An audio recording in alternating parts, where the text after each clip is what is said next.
Hi guys! Magandang umaga! Welcome back po dito sa Gandara Asari Channel for Showbiz Update. Andito na naman nga po akong muli nagbabalik. Ang nagmamaganda ninyo ko chismosang Kim Pao, wala na nga pong iba. Ang lokaret na si Gandara Asari upang magatid sa inyo ng latest update and fresh happenings patungkol kina Kim Chiu and Paolo Avellino.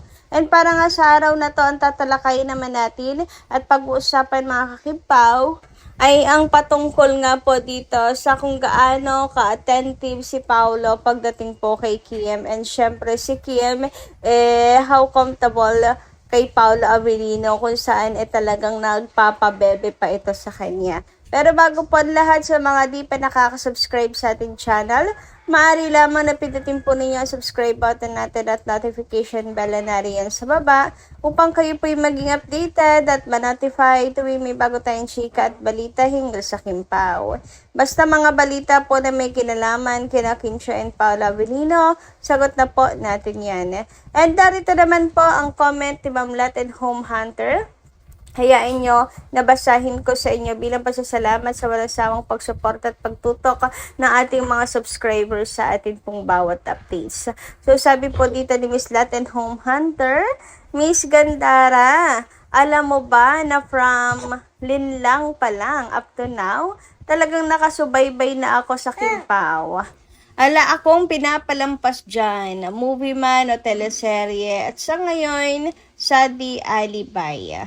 Maghapon hanggang 11 ng gabi, Kim Pao lang talaga at ngayon lang talaga nagpakita si Paolo na ang higpit talaga ng yakap niya kay Kim at hindi na talaga nahihiya si Paolo. At ganun din si Kim. Tapos na sila sa yugto na mag-BFA. Kaya ito yung tunay na talagang ayan, mag-asawa na talaga ang galawan nila. Hindi na pwedeng itago. Iyan ay pag-amin na nilang dalawa na ito na yung hinahanap natin. At sobra akong natutuwa sa kanilang dalawa. At tunay at hindi plastic ang kanilang pinapakita na galawan. At ngayon sa Di Alibay ay yung mga kissing scene nilang dalawa, sunod-sunod yun. I think episode 43 and 44 yun. Iwan kasi ako kaya nasabi ko, kasal na talaga ang dalawa. Lantaran na talaga si Kim na ipakita sa atin na, eto na kami, bahala na kayo dyan kung anong sasabihin nyo. Sobrang nakakatawa panoorin, ang galing nilang umarte. Walang makakatalo. Kim Pao forever, God bless you both, take care always. O diba, ang dami pong nakakapansin at ang dami nagsasabi na talagang mag-asawa na ang galawan nilang dalawa. Tapos na sila sa mag-boyfriend, girlfriend, ganyan, mga kakimpaw. Well, lang din siguro, dala lang din ang pagka-matured na nila, mga kakimpaw. They are both matured na kasi, kaya ganon. Kaya kung papasok sila sa relationship, hindi na yung kilig-kilig-kilig. Alam niyo yon, tungo na talaga sa, sa marriage life, doon ang tungo nila, mga kakimpaw. Sa edad din kasi nila, 'di ba, mga kakipi. Anyway, ayun na nga tungkol sa Di Alibay, yung kissing scene nila, talagang ibang-iba na sa mga kissing scene ni Kim Chiu before. And tanging kay Paolo Avellino lamang po niya yung nagawa, mga kakimpaw. As in, and yung mga revelation ni Poca sa po nila, interview niya with Ray. Ang daming talagang masasabi mo na they are real, mga kakimpaw. Sobrang daming ayuda, mga kakimpaw. Anyway, dumako naman po tayo dito sa mga nasagap nating balita. Unahin na nga natin ito pong IG story ni Papi Paolo, kung saan repost nga po niya itong debut shoot for this light meter from Paolo Avellino. Grabe si Pao, Sabi nga dito, Paolo is a definition of quiet luxury. You can tell he's rich, but very understated about it. Kanang sayon ra kaayo niya, mahatag og linibo na gamit. Some of them iya pang warningan not to tell anyone. He's that low-key and generous. Dong, ang mga pictures ba? Wala ako naintindihan sa Bisaya word mga kakimpaw. Pero, napaka-generous talaga ni Pao. And, mayaman talaga si Pao. Hindi nga siya, very open sa kanya pong net worth, sa kanya pong kayamanan, mga kakimpaw. Kayamanan talaga. Pero he's rich talaga, mga kakipi. Napaka lang talaga niya private sa ganyang bagay. And napaka low-key lang din kasi ni Pao, the way manamit, the way kumilos, walang kaartehan mga kakimpaw. Pero sa mga niya, gamit, tulad niyan, ay talagang masasabi mo na mayaman talaga si Paolo Avellino. Kaya sa mga sasabi dyan na ginagamit lang ni Pao si Kim, hindi po, nagkakamali po kayo dyan. Samantala, dumako naman tayo mga kakimbaw dito po sa suot na relo ni Chinita Princess nung po niya, pagbalik po ng Showtime mga kakimbaw. So, twinning nga po sapagkat naka-yellow dress nga po si Kim, ayan. And napansin nila ang ganda ng kanyang watch na suot mga kakipi. So, mamahalin pala to mga kakimpaw, milyones ang halaga.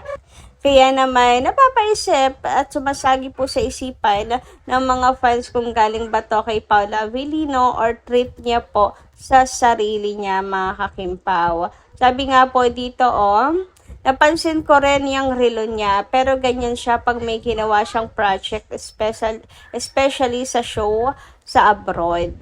Gusto niya nire-reward ang sarili niya. Sana all ganun, no? She's been working really hard po, kaya she truly deserves it. Investment din po yan. Nako, sa true investment din po yan mga kakimpaw. And super deserved naman niya po yan. As in sa sobrang workaholic ni Kim, deserve po niya ma-rewardan po ang kanyang sarili. 'Di ba? At remembrance din sa lugar na kanilang pinuntahan. 'Di ba?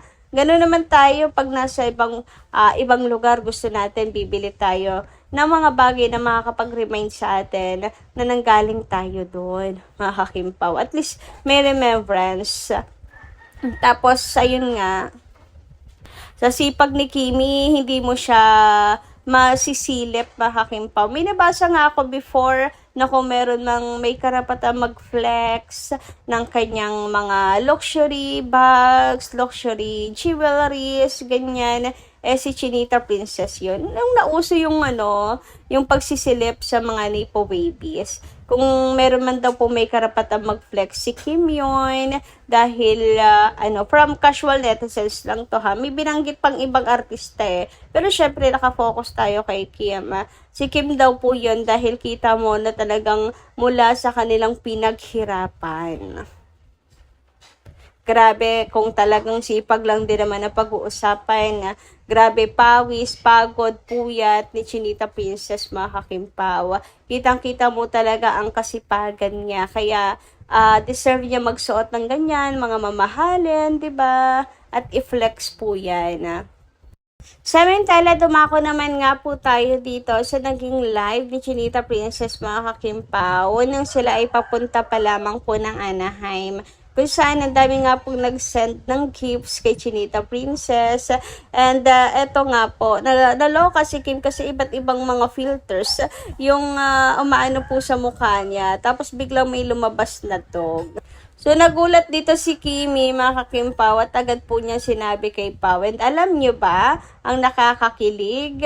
Napakapabebe po ng pagkakasabi niya kay Pao. Nagindog ako. Ganun.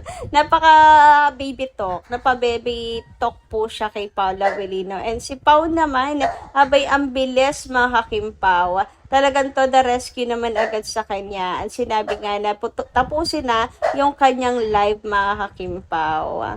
Tingnan niyo yung boses ni Kim, Talagang napa-baby talk po siya. Pag kay Pao, nagiging baby talk si Kimi. And alam niyo naman, pag napapa-baby talk, ibig sabihin ay mahal mo yung kausap mo. Hello, dog. Yung aso. Tanggalin nyo yan. Hindi, baka may nag-send ng filter. Bye-bye, everyone! Bye-bye. Gosh, ba't ako may heart?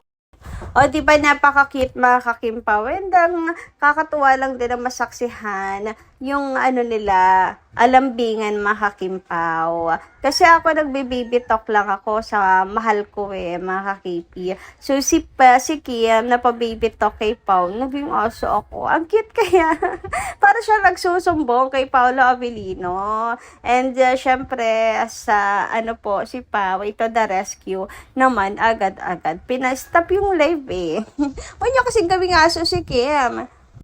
Samantala, sabi naman po dito ni Ma'am Maria Otman, wala akong panahon para panoorin ang mga dating pelikula ni Paolo Avellino. Para sa akin, yung mga pelikula ni Paolo noon ay mga panahon na hindi naman niya masyadong kasikatan noon at hindi naman siya in demand noon. Hindi tulad ngayon, sikat na sikat ngayon dahil kay Kim Chiu. Ayan, iniangat ang career niya, kaya kung magbabalak pa siyang humanap ng ibang babae at baka nagsasawa na siya kay Kim Chiu, walang pipigil sa kanya. Ayan, gawin niya ang gusto niyang gawin, na sa kanya ang desisyon. Baka feeling niya ang dami na niyang supporters at hindi na babagsak ang career niya. So, ibig sabihin, porke hindi po sikat before si Paolo Avellino, hindi na siya pwede kay Kim Chiu. Ano ba tita? Ano ba yun?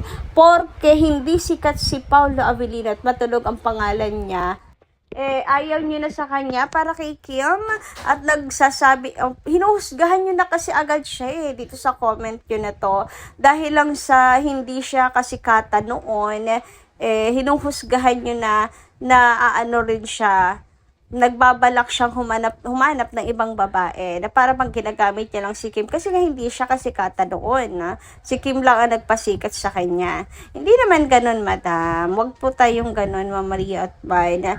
At saka dapat nga, di ba, mas panoorin natin ang dating pelikula ni Paolo Avellino before. Dahil hindi nga siya kasikatan noon, makikita natin gaano ka-deserve ni Pao yung kasikatan na meron siya ngayon.